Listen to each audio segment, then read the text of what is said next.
Hello everyone, welcome to mom secret. என்னோட last weekend vlogல பார்த்தீங்கன்னா நான் ஒரு நான்வெஜ் மீல் ப்ரிப்பேர் பண்ணேன்னு சொல்லியிருந்தேன். அதோட டீட்டெயில் ரெசிபி தான் இன்றைக்கி உங்ககிட்ட காட்ட போகிறேன். ஒரு 1/2 kg மட்டன் எடுத்திருக்கேன். இதை வந்து ஃபஸ்ட்டு ப்ரெஷர் குக் பண்ணிக்கலாம். ஃபஸ்ட்டு ரெசிபி பண்ணுறதுக்கு முன்னாடி நீங்கள் வெங்காயம் தக்காளி எல்லாமே கட் பண்ணி வச்சிட்டாலே போதும், எல்லாமே சீக்கிரமாக முடிஞ்சிடும். ஒரு பெரிய வெசிலில் ஒரு 3 டேபிள் ஸ்பூன் எண்ணெய் விட்டுருக்கேன். 2 டீஸ்பூன் நெய் எடுத்திருக்கேன். எண்ணெய் நல்லா ஹீட் ஆனதும் இது கூட ஏலக்காய், லவங்கம் போட்டிருக்கேன். ஒரு டேபிள் ஸ்பூன் சோம்பு சேர்த்துருக்கேன். 3 பச்சை மிளகா நடுவில் ஸ்லிட் பண்ணி போட்டிருக்கேன். ஒரு 3 வெங்காயம் வந்து ஸ்லைஸ் பண்ணி எடுத்திருக்கேன். இது நல்லா ப்ரௌன் கலரில் டேர்ன் ஆகிற வரைக்கும் நல்லா வதக்கிக்கோங்க. இன்றைக்கி நான் சீரக சம்பா ரைஸ் போட்டு தான் பிரியாணி செய்கிறேன்.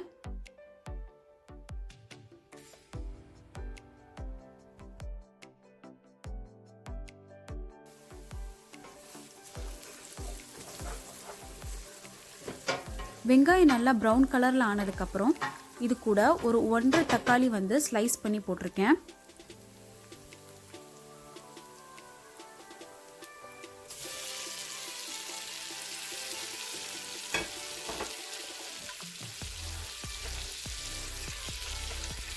நாலு டீஸ்பூன் இஞ்சி பூண்டு பேஸ்ட் எடுத்துக்கோங்க. 1/4 கிலோ மட்டனுக்கு வந்து நான் 1/4 கிலோ ரைஸ் போட போகிறேன். ரெண்டுமே ஈக்குவல் குவான்டிட்டியாக இருந்தால் தான் டேஸ்ட் நல்லாயிருக்கும்.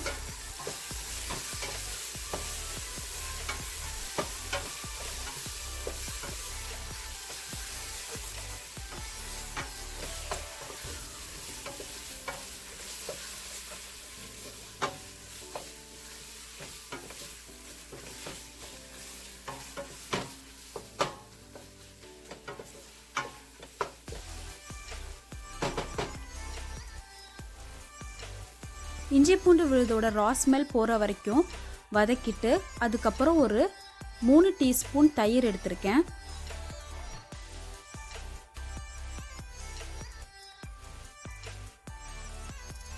தயிர் சேர்க்கறனால உங்களுக்கு அடி பிடிக்காது. இப்போ இதுக்கு தேவையான மசாலாலாம் சேர்த்துக்கலாம். தேவையான அளவு உப்பு, மிளகாத்தூளும் கரம் மசாலா தூளும் நான் ஒரு 2 டீஸ்பூன் எடுத்திருக்கேன்.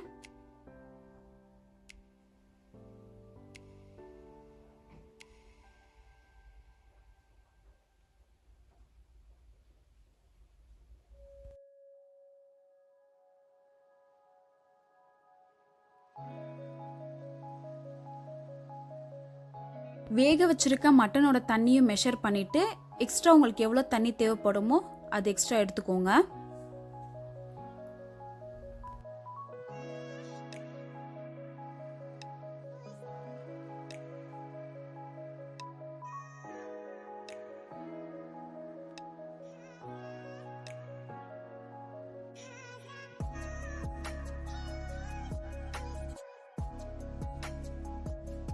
இப்போ கடைசியாக நான் கொத்தமல்லி புதினாவையும் சேர்த்துக்க போகிறேன். தண்ணி நல்லா கொதி வந்ததுக்கப்புறம் நம்ம கழுவி வச்சுருக்க சீரக சம்பா ரைஸையும் நம்ம சேர்த்துக்க போகிறோம். இது ஒரு 5 நிமிஷம் ஹை ஃப்ளேமில் வச்சுக்கோங்க.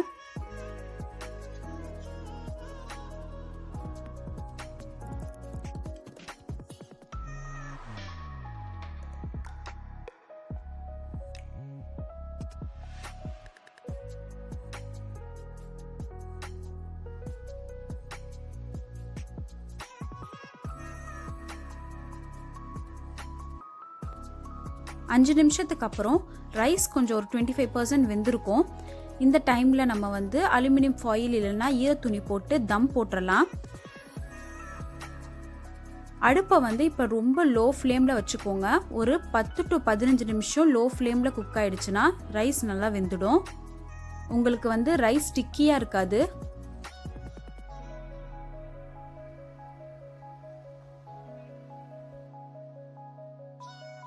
சீரக சம்பா மட்டன் பிரியாணி ரெசிபி ரெடி ஆயிடுச்சு.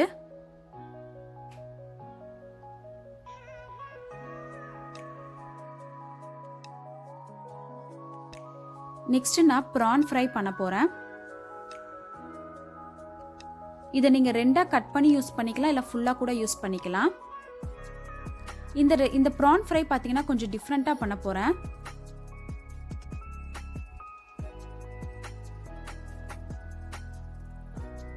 ஒரு 2 டீஸ்பூன் இஞ்சி பூண்டு விழுது எடுத்துக்கோங்க. தேவையான அளவு உப்பு,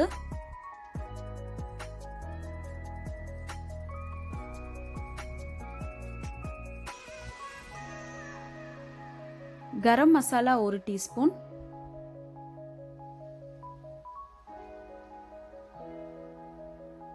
மிளகாய்த்தூள் 1 டீஸ்பூன். இது எல்லாத்தையும் நல்லா மிக்ஸ் பண்ணிட்டு ஒரு 1/2 அன் ஹவர் மேரினேஷன் டைம் விடுங்க.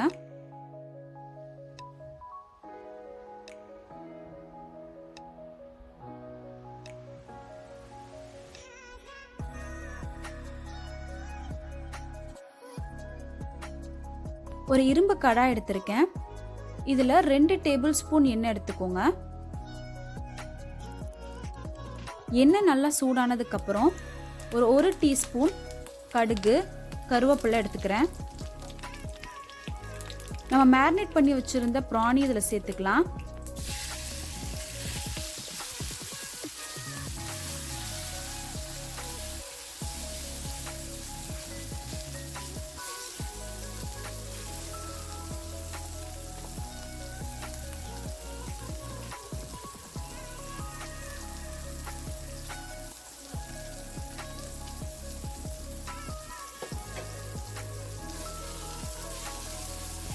மசாலா கூட நல்லா வதங்கினதுக்கப்புறம் இது கூட ஒரு கை சாப் பண்ண வெங்காயம் எடுத்துக்கோங்க.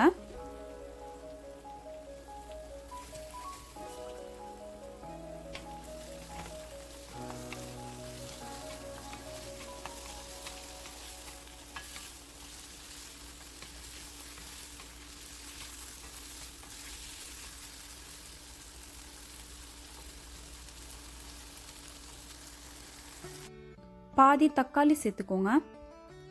இப்போ இது எல்லாமே பார்த்தீங்கன்னா நல்லா வதங்கணும். ஒரு 10லேருந்து 12 நிமிஷம் நல்லா நான் வேக விட்டுட்டேன்.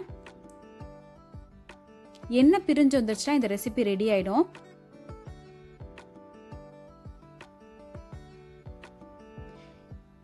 ப்ரான் ஃப்ரை சொல்லிட்டு என்ன வெங்காய தக்காளிலாம் ஆட் பண்ணியிருக்கீங்க அப்படின்னு நீங்கள் நினைக்கலாம். பட் ஆனால் நான் ரொம்ப கொஞ்சமாக தான் ஆட் பண்ணியிருக்கேன்.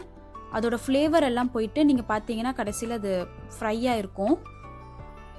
இந்த மாதிரி ஒரு நாள் ட்ரை பண்ணி பாருங்கள். எப்படி இருந்துச்சுன்னு எனக்கு கமெண்ட் பண்ணுங்கள். எங்கள் வீட்டில் எல்லாருமே ரொம்ப என்ஜாய் பண்ணாங்க இது.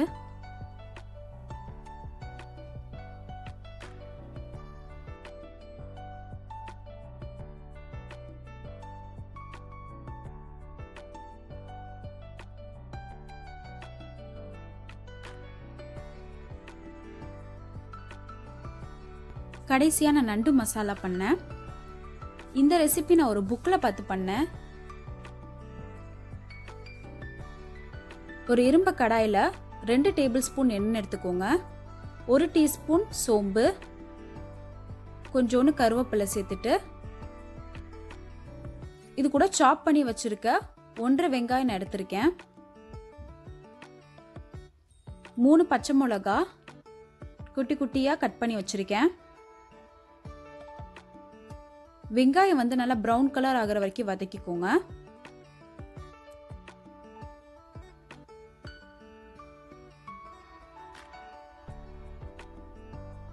எங்க வீட்டில் நார்மலாக வேற மாதிரி செய்வாங்க. இது கொஞ்சம் டிஃப்ரெண்ட்டாக இருந்துச்சு. ஸோ ட்ரை பண்ணி பார்த்தா எப்படி இருக்குதுன்ட்டு.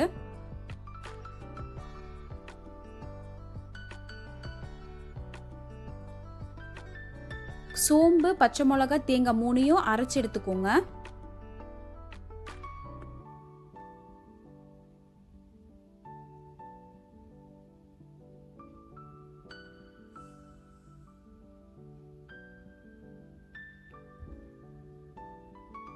ஒரு 2 டீஸ்பூன் இஞ்சி பூண்டு விழுது எடுத்திருக்கேன்.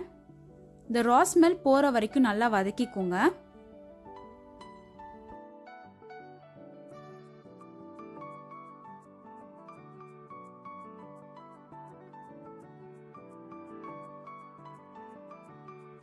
இது கூட ஒரு தக்காளி சாப் பண்ணி எடுத்துக்கோங்க.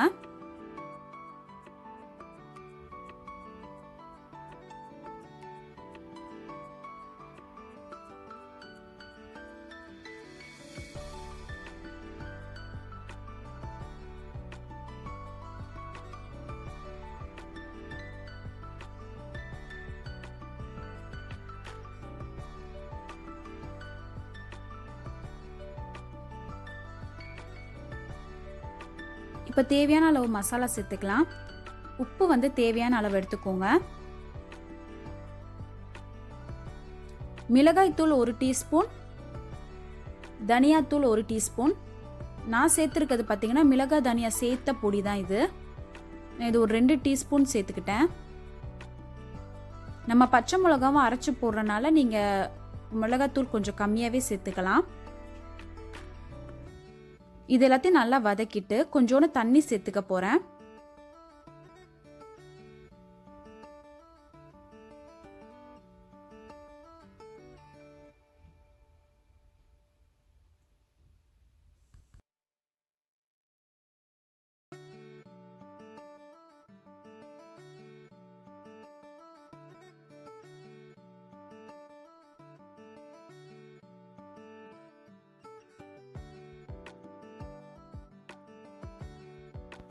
மசாலாவோட ரா ஸ்மெல் போனதுக்கப்புறம் நான் க்ளீன் பண்ணி வச்சுருக்க நண்டையும் சேர்த்து நல்லா மிக்ஸ் பண்ணி எடுத்துக்க போகிறோம். நண்டு பார்த்திங்கன்னா கொஞ்சம் சின்ன சைஸாக இருந்தனால நான் அதோட உடம்பை வந்து முழுசாகவே போட்டுட்டேன். இதோட குக்கிங் டைம் பார்த்திங்கன்னா ஒரு 7 நிமிஷம் தான் இருக்கும். நண்டோட கலர் வந்து ரெட் கலரில் மாறினாலே அது குக் ஆகிடுச்சுன்னு அர்த்தம்.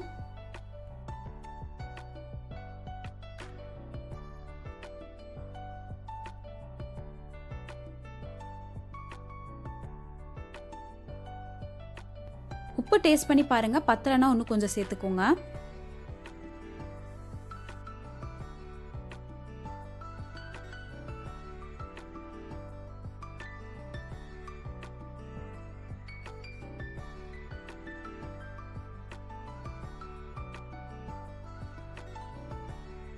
நண்டோட கலர் பார்த்தீங்கன்னா ரெட் கலர்ல சேஞ்ச் ஆயிடுச்சு.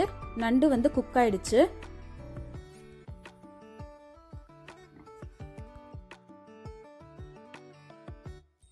ஈஸியாக நம்ம அரைச்சி வச்சுருக்க தேங்காய், சோம்பு, பச்சை மிளகா அதையும் நம்ம இதில் சேர்த்துக்க போகிறோம்.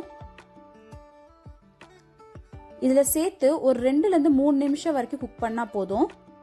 அதோடு நீங்கள் ஆஃப் பண்ணிடலாம். கடைசியாக வந்து மிளகாய் தூள் வந்து சேர்த்துக்கோங்க.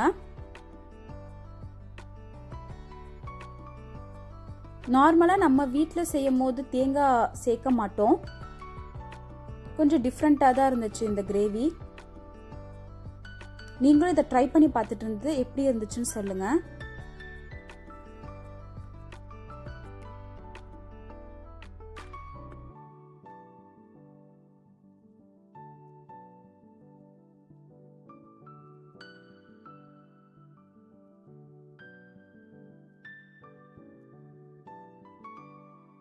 நண்டு மசாலா ரெடி ஆயிடுச்சு.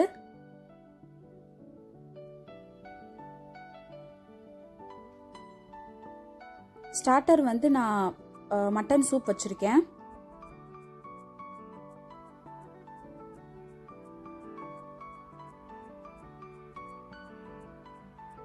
கேரட் அல்வா. அது கேரட் அல்வா ரெசிபி வந்து நான் நெக்ஸ்ட் வீடியோவில் அப்லோட் பண்ணுறேன். அதோட லிங்க் நான் டிஸ்கிரிப்ஷன்லேயும் கொடுக்குறேன்.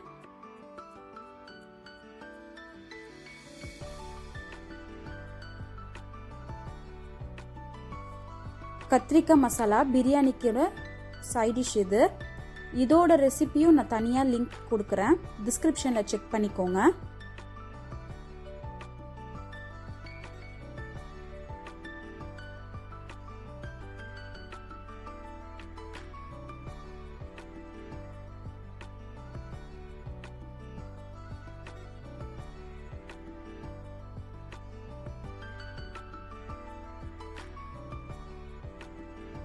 நீங்களும் இந்த மாதிரி ஒரு நான்வெஜ் மீல் ஏதாச்சும் ஃபெஸ்டிவல் டைமில் ட்ரை பண்ணி பாருங்கள். எப்படி இருந்துச்சுன்னு எனக்கு கமெண்ட் பண்ணுங்கள். இந்த வீடியோ உங்களுக்கு பிடிச்சிருந்துச்சுன்னா லைக் பண்ணுங்கள், உங்கள் ஃப்ரெண்ட்ஸ் அண்ட் ஃபேமிலி கிட்ட ஷேர் பண்ணுங்கள். மறக்காமல் என்னோட சேனலுக்கு சப்ஸ்கிரைப் பண்ணுங்கள். நோட்டிஃபிகேஷன் பெல் ஐக்கானையும் ப்ரெஸ் பண்ணிக்கோங்க. அப்போ தான் நான் போடுற வீடியோ உங்களுக்கு நோட்டிஃபிகேஷன் வரும். தேங்க்யூ ஃபார் வாட்சிங்.